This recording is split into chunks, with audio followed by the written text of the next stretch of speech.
Hello students, in the series of general technique of seed production in agricultural crops, we will discuss about a new crop, that is maize. So let's start the class. Maize. The botanical name is Zea mays. The general techniques involve first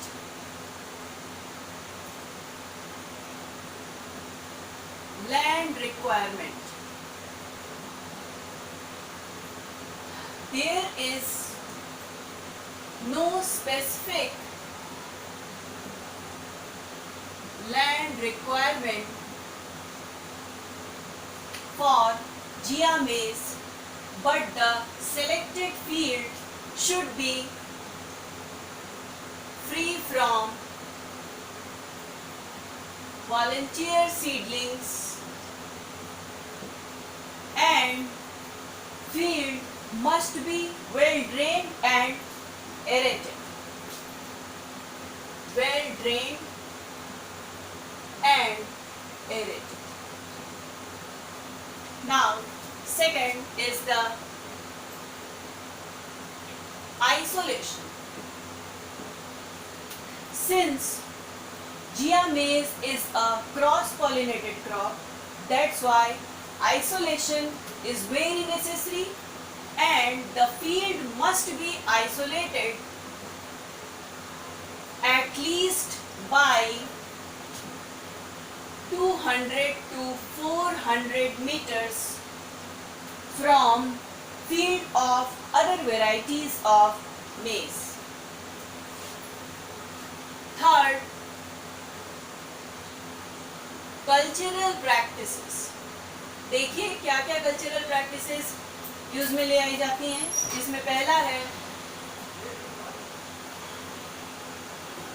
preparation of land. Land को कैसे prepare करते हैं. देखिए मेज के लिए 1 plugging की जाती है और 2 to 3 times harrowing की जाती है. 2 to 3 times harrowing followed by leveling. Next है टाइम ऑफ sowing. क्या टाइम होना चाहिए. Best time for sowing maize is 2 weeks before monsoon. It means second week of June to mid July. Second week of June से mid जुलाई के बीच में हम Zea mays की crop लगा देते हैं. Third point is the source of seed. Source of seed क्या होना चाहिए. वी मस्ट ऑब्टेन न्यूक्लियस और breeder seed from seed certification agency which is approved. Seed certification agency से जो approved sources होते हैं वहीं से हम न्यूक्लियस या ब्रीडर सीड लेते हैं. Fourth one is method of sowing. देखिए मेथड क्या होना चाहिए. मेज इज सोन इन रोज. रोज में लगाते हैं विद द हेल्प ऑफ मेज प्लांटर और is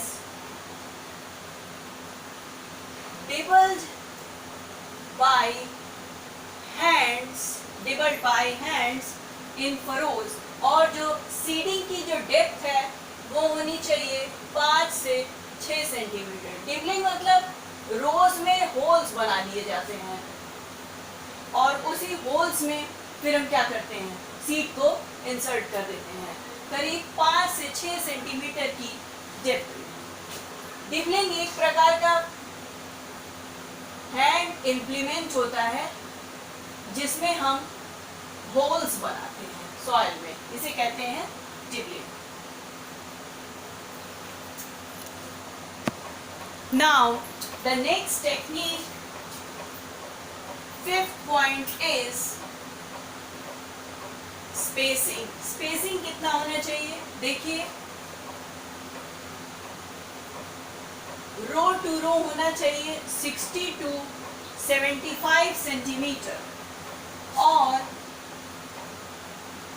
प्लांट टू प्लांट होना चाहिए 20 से 22 सेंटीमीटर, 20 to 22 सेंटीमीटर। सिक्स्थ है सीड रेट। सीड रेट होना चाहिए 16 to 18 kg पर हेक्टेयर। उसके बाद देखिए 7 पॉइंट फर्टिलाइजेशन कैसे करेंगे। फर्टिलाइजेशन, इसके लिए जो एनपीके का रिकमेंडेड डोज है वो है 120 to 150 kg नाइट्रोजन,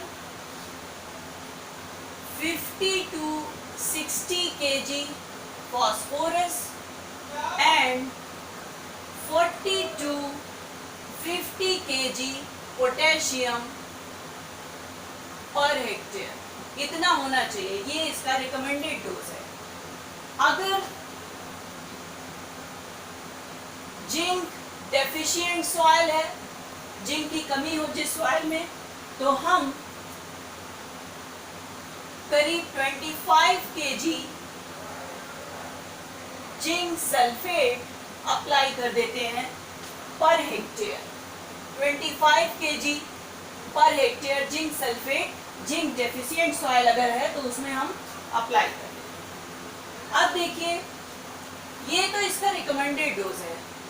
अप्लाई कैसे करना है, देखिए जो पहला डोज है उसमें करीब 40 to 50 kg नाइट्रोजन ऐड किया जाता है एज अ बेसल डोज। अभी आपने क्रॉप नहीं लगाया है, जब आप सॉइल को प्रिपेयर कर रहे हैं उसी समय एज अ बेसल डोज आप 40 से 50 किलोग्राम नाइट्रोजन ऐड कर देते हैं। उसके बाद देखिए जो सेकेंड डोज है, second dose 40 to 50 kg apply करते हैं एज अ साइड ड्रेसिंग।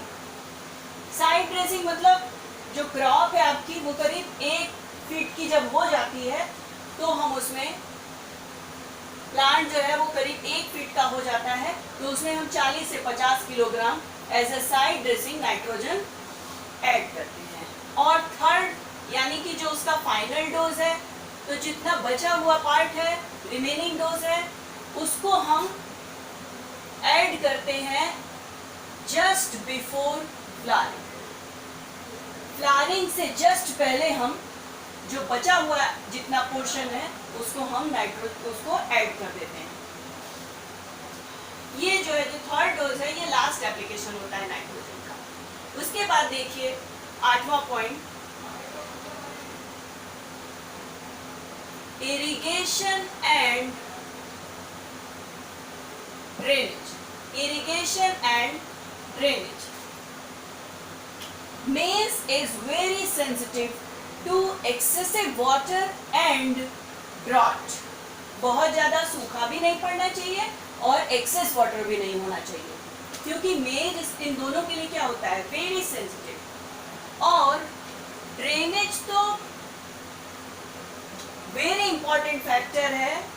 और जो हम मेड़ बनाते हैं उसको इस तरह से बनाते हैं कि पानी उसमें कुछ घंटों से ज़्यादा न रुके, वो क्या हो, निकल जाए वहां से। उसके बाद देखिए 9वां है प्लांट प्रोटेक्शन। प्लांट प्रोटेक्शन के लिए हम पेस्टिसाइड्स का, इंसेक्टिसाइड्स का छिड़काव करते हैं। अब देखिए कुछ कॉमन इंसेक्ट्स हैं, कौन कौन से हैं देखिए। पहला है स्टेम बोरर। स्टेम बोरर के लिए हम अप्लाई करते हैं कार्बोफ्यूरॉन। उसके बाद नेक्स्ट है हेयरी कैटरपिलर। हेयरी कैटरपिलर के लिए ऐड करते हैं 10% BHC। कुछ कॉमन डिजीजेस हैं, कुछ कॉमन डिजीजेस हैं जैसे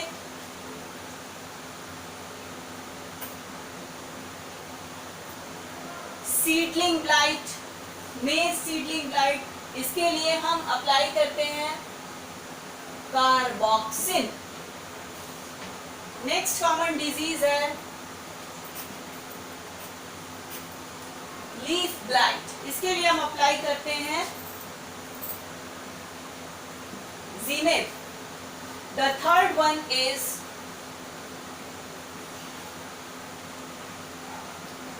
डाउनी मिल्ड्यू। डाउनी मिल्ड्यू के लिए हम अप्लाई करते हैं Dithane.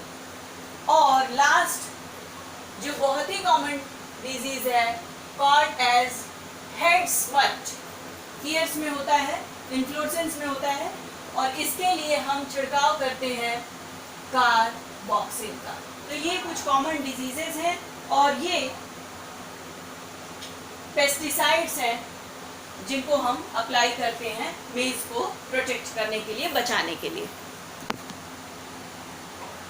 Now the next point is roguing. Roguing में आप लोगों को हमने बताया था कि it's a technique to remove off type plants. जितने भी ऑफ टाइप प्लांट्स होते हैं उसको हम क्या करते हैं, रिमूव कर देते हैं। बट सिंस मेज is a cross pollinated crop, इस वजह से आपको उसमें वेरिएशन तो दिखाई ही देगा, इसीलिए मेज में रॉगिंग का बहुत ज़्यादा इम्पोर्टेंस नहीं है। ठीक है, तो ragging is not so required in maize since it's a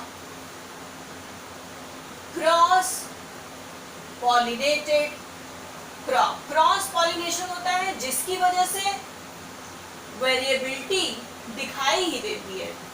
अब पौधे थोड़े बड़े हो गए, अब आपको कोई डिजीज प्लांट अगर अलग से दिखाई दे रहा है या कोई ऐसा पौधा है ये जो बहुत ज़्यादा लंबा हो गया है या कुछ बहुत ज़्यादा छोटे हो गए हैं जो बिल्कुल अलग लग रहा है बाकी प्लांट से, तो आप उसको क्या करेंगे, आप उसको निकाल देंगे। या अगर ईयर्स आ गए हैं उसमें कुछ मेल फॉर्म दिख रहे हैं या कुछ डिजीज्ड टेक्सचर्स जिनका टेक्सचर क्या है बाकी सारे ईयर से क्या है बिल्कुल भी अलग है, तो उनको आप क्या करेंगे, निकाल देंगे, डिस्कार्ड कर देंगे।